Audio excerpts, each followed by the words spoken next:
When I set new boundaries in our home, it wasn't about control. It was because I was exhausted, worn out from being overlooked, dismissed, and treated like an extra in my own relationship. The guidelines were straightforward. Mutual respect, shared chores, no more late-night gatherings with her loud, toxic friends, and above all, honest communication. But when I brought them up, she laughed. Not a nervous laugh or confused smile, but a loud, mocking cackle that filled the living room. Her closest friends, Nita, Sar, and Hira, joined in like I was delivering a stand-up routine. "Oh, wow, what is this? A house or a military camp now?" Nita said between giggles. Sar chimed in, sipping her wine. "What's next, bedtime rules?" My wife didn't stop them. In fact, she egged them on. "He's going through a midlife crisis," she said, not even glancing my way. "Let him pretend he's in charge for a day." That night, I didn't argue. I didn't raise my voice or demand an apology. I quietly went to the guest room, packed a small bag, and left early the next morning. No dramatic exit. No letter. Just silence.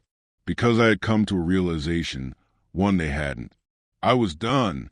For the next few days, I checked into a hotel. I didn't answer her calls or reply to her messages. I needed stillness, the kind I hadn't felt in a long time.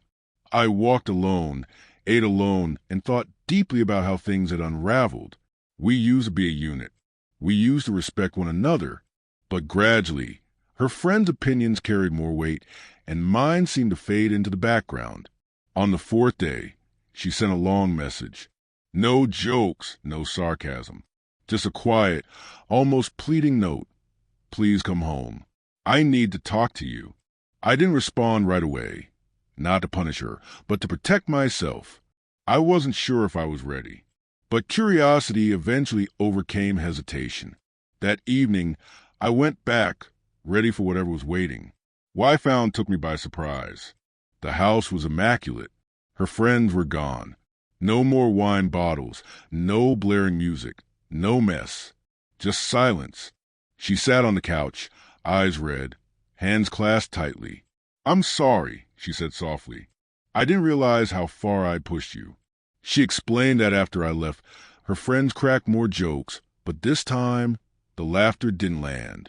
The silence that followed hit her harder than she expected. The freedom she once craved felt empty, without me there. "When you walked out without a word, it shook me more than any argument we've ever had," she confessed. I listened, not with coldness, but with clarity. I needed to hear that. I told her. She asked if I had considered giving us another shot. I agreed, but with conditions. It had to be both of us putting in the work, not just me creating rules and her laughing at them. We both needed to honor boundaries. It wasn't smooth at first. Those initial weeks were strained, but she began making genuine changes. She created distance from her toxic circle, started sharing the household duties, and for the first time in ages, we really talked. Eventually, laughter found its way back into our home. Not the mocking kind, but real, warm laughter. The kind that rises from healing and rebuilding. Later, she told me that the moment I walked away, everything clicked. She realized she had taken me for granted. The issue wasn't the boundaries. It was her attitude. And when she saw I was ready to leave for good, she finally grasped what she stood to lose. Now, when we clash, we communicate like adults. No cheap shots. No outside interference. Just us. And looking back, I'm thankful I walked out that day. Not to leave her behind, but to remind her that love only thrives when it's rooted in respect.